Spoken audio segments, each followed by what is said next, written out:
Gloria Horsley, with my daughter and co-host, Dr. Heidi Horsley. Well, Heidi, today we're going to be talking about traumatic loss, and we have some really amazing guests. We have Stevie Esposito, whose husband was killed at 9/11, and her daughter is going to be with us, Susan, and her last name's Lombardo. And we are going to have Robin Goodman on, who is head of their foundation, executive director, that they have done in the name of their father and son. It's called the Billy Esposito, A Caring Hand, the Billy Esposito and Bereavement Center, and you are really going to be interested in hearing about this. It's a fantastic center, and we're going to have a couple of people from that center represented here. One of them is a darling little boy, right? Absolutely. We're excited having Deborah and Joshua Pennell. Josiah. Josiah. And they're going to be on talking a little bit about what they've done with the foundation. So welcome to the show today. Hi, Stevie and Susan. Welcome. And you guys are such an inspiration. Because here, Billy, your father and your spouse was on the 104th floor of the North Tower, working for Cantor Fitzgerald, and on the day of 9/11, died in that traumatic terrorist attack. And everybody remembers where they were. I mean, we all talk about it, but for you, it is a personal and a long-going story of what you've been doing. Fabulous. Now, Susan, you started the foundation? I started the foundation 12 years ago. March will be 12 years. 12 years. In essence, to try and direct my anger in a more positive way, because it was probably trying better than to hit people with my car. So I put all of my energy into doing this. Yeah. And Stevie, how about you? Where were you when Susan approached you with this idea? Well, actually, we had gone to a friend who was on a honeymoon, who worked for Cantor Fitzgerald, a neighbor of ours, and their daughter, and she was in Hawaii. And we had gone to, she started a Little Hope Foundation, and we went to their event. And I said to her, what about something like this? And she's like, I want to do this. And I'm like, okay. So I said, I think that we need to go talk to whoever just did theirs, because we have no clue what we're doing.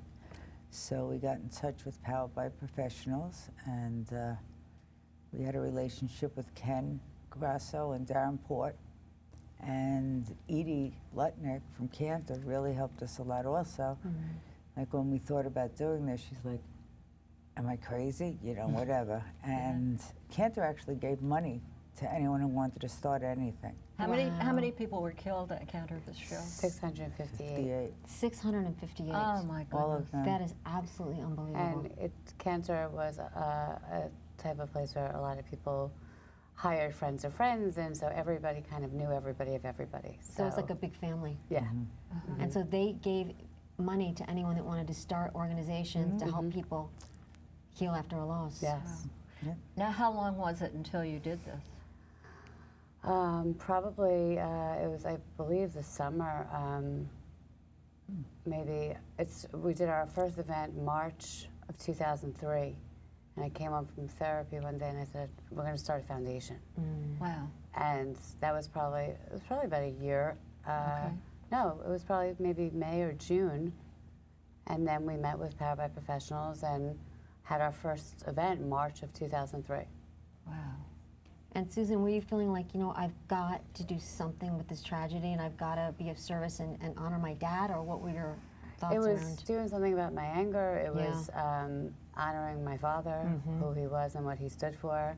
And also, you know, when we're going through your own loss, most people don't understand or get what's going on for you. None of my friends really did. And I was in a bereavement group in our church that just kind of didn't do it for me. And it was helpful in some ways, but, you know, just didn't get it, you know, so much. They were older than me. And the idea of having a bereavement program where we service all different ages, but they're with their age-appropriate, you know, people, you know, it was definitely a better fit. Well, I love that you do that. And I, you know, teach a child therapy class at Columbia, and I'm always telling my students about you guys. We're saying if you want to get involved, if you want to train, because they're training to be social workers anyway. And the fact that a lot of your services, they're free, aren't they? Yes. That is absolutely amazing. Not a lot, all. All of them are Oh, free. wow. Okay, so for Amazing. everybody out there listening, these services are free, and you guys offer top of the line therapy and group therapy to not only children but to also to their parents. You know, we're going to be talking more about that foundation as we go on, but Stevie, I wanted to ask you about yourself. How are you, and how did you get through as a widow? How do you feel about the widow label and the whole thing? It took me a long time to write, like in the doctor's office where they would say married, I would just ignore it. I couldn't even put it down. And then I remember one day doing it, and I was like, okay, I did that. You know, and you know, in the center, when she opened the center, I volunteered there. So, and you know, now the center isn't just for 9/11; it's for any child who lost a parent. And I still volunteer. And to see some of these kids walk through what they walk through is amazing. And as far as myself, I think I just put one foot in front of the other. I definitely dealt with my feelings, you know, as they came up. And remember my girlfriend that day on 9/11, she was standing there and I was looking at her and I'm like, I know I could get through this, I just don't want to have to. I like that. And I just didn't want to have to. Right. You But knew I you had could. to. But I knew I could. You know, and I think I knew I could because of my children. You know, I think it would be a different case if I didn't have my children. So you knew you had to get through it for them. I remember my son walking through in the hallway the night before we were doing a eulogy at 5 o'clock in the morning. He walks in, he's like, I don't know what's right. I'm like, what do you mean? He said, I wrote something that's not good enough. So I got up and I listened to it and I'm like, it's great. And he's like, yeah, it's okay. And I'm like, yeah, it's okay. So it's just, she was screaming, you know. There was so much going on and there was so many people in my house, you know, and her friends, his friends, our friends, you know, were all there. And Well, this was such a public traumatic loss and it changed the country in so many ways. I mean, having someone that died in 9/11, 104th floor at Cantor, I mean, just, so I'm wondering it was unique in some ways, and I'm wondering do you think helped you? It sounds like the foundation has helped you a lot. What other things helped you to find hope and to get out of a, you know, I bad think place? having our friends and family around us was a huge part and support. I guess, you know, thinking about what my father would want, you know, would he want me laying in a bed or, you know, or it's getting up and, you know, like my mother said, putting one foot in front of the other and continue to, you know, fulfill your dreams. I wonder, do you have any special rituals or anything that you do to remember Billy?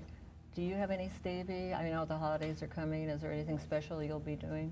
well, I do Christmas Eve. I'm Jewish, and I do Christmas Eve. I've done it since she was born. And all of our closest friends and their kids at that time were little came. And it would be like Why'd a you start it? Jewish.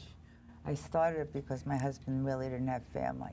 And he was Catholic. And he was all the family Catholic. was Jewish. So I would make a Jewish Christmas Eve. I did meatballs and sausage and baked ziti and baked clams, and everybody came and ate, and we had Santa, you know, and I just cooked the meatballs yesterday, as a matter of fact. Wow, that's beautiful. But, you know, the first year was tough. I mean, sure. we were okay. Well, a lot of my dad's friends did it.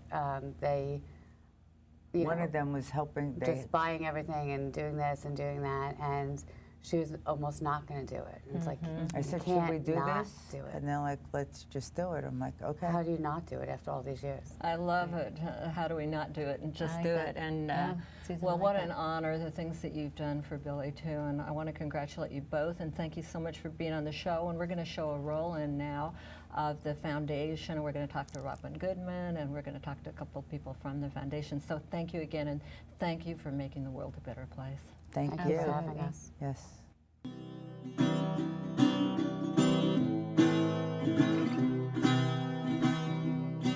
Telling Josiah that his father died was probably the hardest thing I ever did in my entire life. After my dad moved on.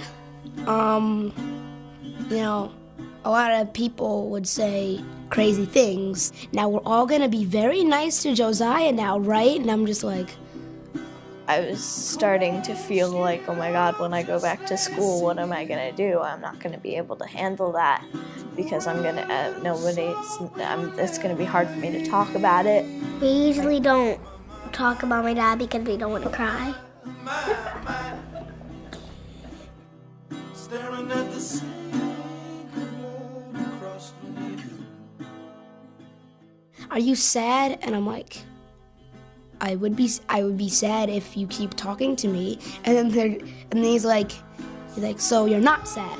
I didn't really know what to say to start up a conversation, and I didn't really know what to say once the conversation was started either. I just wanted to talk about it, but I didn't know why. And I told you to be patient, and I told you to be fine, and I told you to be balanced, and I told you And the caring hand, everyone else has, gone through that feeling, and if I can talk to them, right? When I went to Caring Hand, it was like a weight was lifted off my chest. But I mean, at the same time, it wasn't. It was still there. It's like sad you lost a parent, but it was like happy that I could tell somebody who actually understands. So Deborah, Josiah, and Dr. Robin Goodman, it's great to have you guys here. And I want to say a little bit about Dr. Robin Goodman because I've known of her work for many, many years. She is an absolute leader internationally in grief and loss and in child trauma. Back in after 9/11, I was working for the fire department with a longitudinal study with Columbia University. She was heading up, she was working at NYU and doing a lot of research and writing a lot of articles, and I was looking towards her work as a way to help me work with the kids that I worked with. Dr. Goodman is the executive director of A Caring Hand, the Billy Esposito Foundation. She has written over 100 articles about grief, loss, and trauma, and she also does a lot with TAPS, with military survivors of loss, and works in their kids program. I can't say enough about her. I refer my students to her program, and she's just doing incredible things. So we're so fortunate to have you here today, Robin. Well, it's Thank quite you a for being mutual here. fan club. You two, Yes. you two set the bar very high for how to help families and be role models, actually. Thank you. And I love that you brought Josiah and Deborah, his mother. Thank you. This is wonderful. Josiah, I'm so glad you're here with us. Yeah, me too. I am too. You were brilliant on that tape. You're quite the little star. Talk to us a little bit about what you've been doing with the foundation. Well, I haven't been able to go to it that much lately since I actually have been kind of busy. Well, that's a But, good thing. But you went because your dad Yeah. died? Talk a little bit about your dad. Well, I didn't really know everything about him because when he died, I was only 6 years old. But I did know that he had sickle cell at the time. But yeah, and we actually were in Virginia for my grandpa 3 days before my dad passed away. And we were in this hospital, right? We were in the hospital, and we all took this really big picture, like a big family picture. And then for the next couple of days, he was just acting really weird, like he was really sleeping a lot. And then like my uncles came in the house and had like to carry him to other rooms and stuff. And then like the ER, like the emergency ambulance came and they had to take him to the ER, and it was terrible. So you were able to talk to people about that. You're able to talk to your mom. You know, a lot of kids can't talk about that. I mean, that's pretty amazing, It is. Mom. Can you talk about a little bit the relationship you two have? Well, as Josiah said, he was just 6½ when his dad passed away, and they were very close. My husband had sickle cell. He was disabled. He was a stay-at-home dad. And so they had every day together. They had a really incredible gift in that the illness brought to them in that way. So, you know, and he and I had been together for many years. We had 22 years together. So That's a long time. I knew him when he was healthier and Yeah. saw him gradually decline. And so it wasn't a surprise to me when he passed away. I was prepared for it. He was not. So the hardest part about my husband passing was telling him and then having to, you know, kind of guide him through the changes that have taken place in the 5 years since he passed. And we're really very close. I mean, we talk about everything. I'm very lucky that he's a kid who knows how to talk about his feelings and shares things with me, because I know not all children can do that. And you know, one of the things that's been so great about going to the groups at A Caring Hand, we started with a 10-week group session. And the thing that was so remarkable was that we were in an environment where we weren't the only ones. For Josiah, I know that was really important. Again, I had had more experience dealing with other people in the community, in the sickle cell community. We'd been doing some patient advocacy work already, so I'd been used to dealing with families who were dealing with illness and death, and you know, but I think it was pretty remarkable for Josiah to be around other kids who were going through the same thing, where they could just kind of be themselves and not have to feel like, I have all these feelings, I'm so confused, it's a jumble of stuff I don't understand, and then you just don't really know what to do with it. Whereas, you know, he'd go to group with Robin and the kids, and he'd have a place to kind of put it into context, and that's been really important. I think that is so important, because a lot of kids haven't had a loss. And you know, to have a place where you see other kids that have been through what you've been through, and I know that you guys do a lot of things. What goes on in the groups with the kids, Robin? And I know Josiah can speak to this too. Yeah, he can talk about his favorite thing. Yeah, that would be good. No, we kind of have, say that we do 3 things in general, and that's help kids and families cope, because we see it's not like there's something wrong with a kid or something wrong. Grief is about the family and learning how to cope, but then it's also about connecting, and we want families, we want moms and their kids to connect with each other, and we want them to connect with the bigger community so that they connect with other families. And then we're there to help them continue to remember who those people are. And we do activities and games to help reinforce all of those messages about strategies, and it's about hope. You know, like Susan founded it as a model for hope and resilience. And we kind of want kids and the families that come through to develop those skills they can take home strategies that are for life.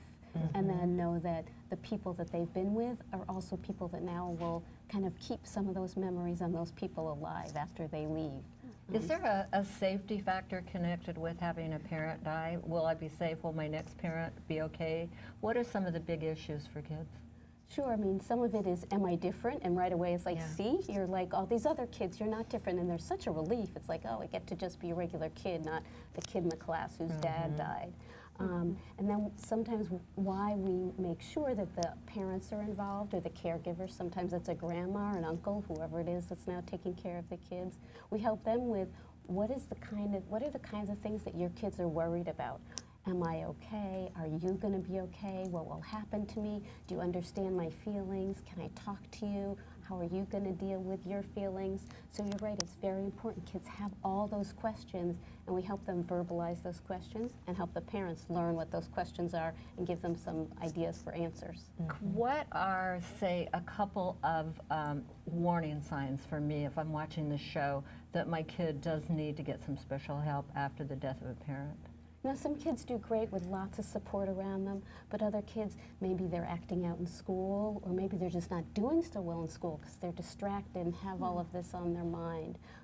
Maybe they're fighting, or maybe they're just withdrawn and they're not talking. But then sometimes they look like everything is okay because they're stuffing it all inside. And we know, like a jack-in-the-box, you stuff it, and eventually it's going to come out sideways. And that's, you know, some kids have grief bursts because it's, you know, the person is gone their whole life and they kind of learn how to deal with it. But sometimes what you need to do is first learn how to deal with it throughout your life, and stuffing it down isn't just, it makes it just go underground. It doesn't make it go away, and it doesn't make you learn how to handle it.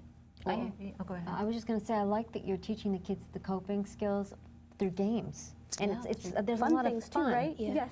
There's a lot of fun that goes on there, right? Yeah. It's not just talking, it's fun. So what was one of the favorite things that you liked? Do you remember one of the favorite things you like to do in the group? Yeah, we always do this thing, like when every time there's a new person that comes into the group, we'd have like this ball of yarn, and we'd throw it to each other, and we'd get to know them a little bit, and then they'd throw it, and we'd make like a spider web. It was something pretty simple, but it was something that you kind of just got used to after a while, and it was just a really nice, comfortable thing to get used to. And you could ask each other questions that way, in a safe way. I love that idea. And what about music? Because we're going to have Paul Alexander singing Pennies From Heaven at the end of the show. What about music? Does music ring a bell for you, or? Well, I know for me, I know, well, you love your music. And that's how he calms down a lot. Oh, that's great. You know, he likes to listen to music. I know for me, music brings up a lot of emotion. And, you know, for me, I just like to have the chance to cry whenever I can. Because I'm a pretty upbeat person, and I don't really feel sorry for myself because my situation with my husband was such that I knew he was sick when I got involved with him. And I know that we had a really full life together, and so I'm happy that we had that time. And I do miss him, but I also know that now I have the next part of my life to live. But still, it's just like for him, I mean, it's a ball of emotion sometimes, you know? So for me, I like to listen to songs that just make me cry, and then I can just have my crying at home when he's not around, you know? Do you ever? I like that Yeah. idea Yeah. of setting a time aside a time with your music, visiting the grief and visiting that space, and having some control over, you know, when you do that. Yeah. I think that's great. Exactly. You know, I was thinking about Heidi when she was younger. She lost her brother, and she wasn't as young as you are. But I'm thinking, all your life it will change at different ages, and you'll always have your dad with you, right, Heidi? Absolutely, yes. You know that, right? You're going like that.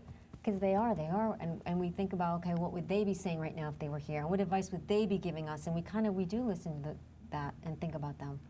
Definitely. Does anybody ever get any signs? Do you ever feel like you get any signs for him or any support? Or what do you tell us Josiah, what about is that? Dreams. Dreams are great. So he visits you in his dreams. Every now and then. Yeah, But sometimes in your it's not dreams. like it's not like he's right there. Yeah. But it's just like these things that he'd like a lot. Like, because I remember my dad, every time I'd come home from school, I'd see him like sitting on the couch with a Sicilian pizza. Oh, I love it. And a half-eaten chocolate cake with a can of root beer. And like sometimes in my dreams, I'd like walk into the house and I'd see like all that stuff. Then I'm like, yummy. That's great. I love those dreams. They're great. Sometimes we find dimes, right, Heidi? Absolutely, we do. In fact, we found one today on the floor. We did. It's very strange. We find them in very strange places. And we're going to have a song in a few minutes called Pennies From Heaven, where he talks about, Paul Alexander sings about pennies and finding pennies. So it's kind of interesting how we connect with those people that we love and certainly never forget them. Well, we want to thank you guys for being on the show today. It's fabulous. And thank you for everything you're doing with the foundation. And Robin, how many people are you helping? You know, we have groups now in 2 locations in Manhattan, and you know, we would love to serve as many as want and need help. Right now we're working in a site in Harlem and also one in Midtown, and you know, we'd like to say we'll serve whoever needs us. And people can we're find there. you by going where? acaringhand.org. acaringhand.org. That's Yes. great. And also, I bet they can Google you online to read some of your articles too, Robin, right? Do you have some books too? Yeah, I mean, you know, the reality is what we like is there's people that come to us, but then anybody listening, there's probably 3 things that they can always do is recognize who in your community, who in your family, who in your child's class is a bereaved child. One is kind of, and then reach out to them and just show them that you care and maybe point them to services, and then remember those families at all times of the year. Thank you for so much for being on the show. And thanks everyone for watching the Open to Hope show today. It's great to and be on we TV. hope that we want to remind you that if you've lost hope, please lean on ours until you find your own. And God bless you. And now we're going to hear from Paul Alexander singing Pennies from Heaven.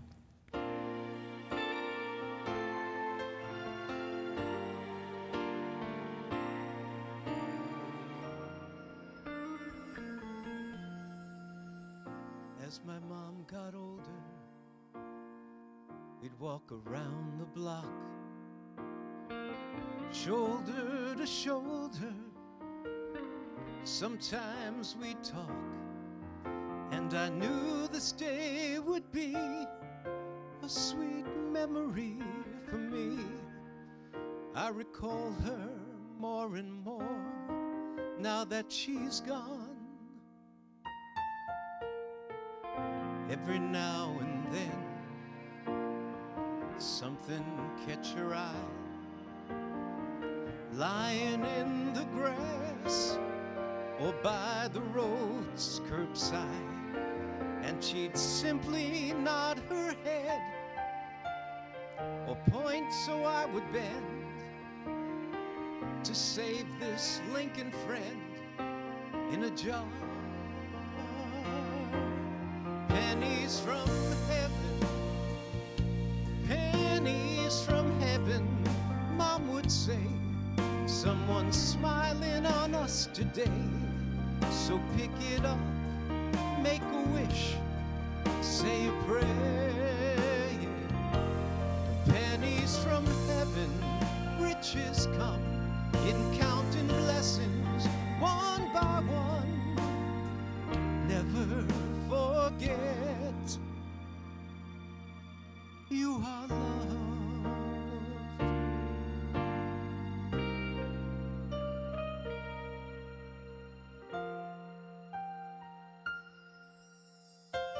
Just the other day, I thought I'd take a walk, and I wandered down the lane, and I strolled into a park. I lift my eyes toward heaven, opened up my heart, realized just how much I missed my mom. Glistening in the sun, right in front of me, was a little copper treasure, as shiny as can be. And the tears just flowed and flowed. I could hear my mama say, I'm still right here with you, I haven't gone away. Pennies from heaven, pennies from heaven, my mom would say. Someone's smiling on us today, so pick it up, make a wish, say a prayer, yeah, yeah. Pennies from heaven, riches come in counting blessings, one by one, and never forget, you are loved. When I least expect it, you somehow send a sign that your love cannot be bound by this earthly place and time.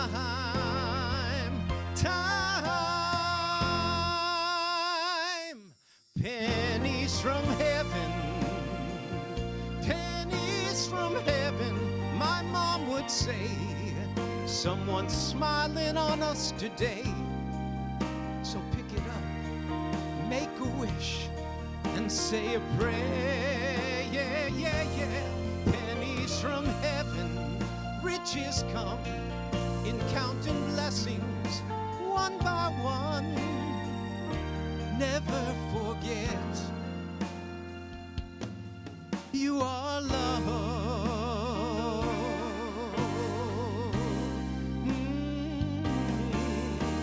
And never forget,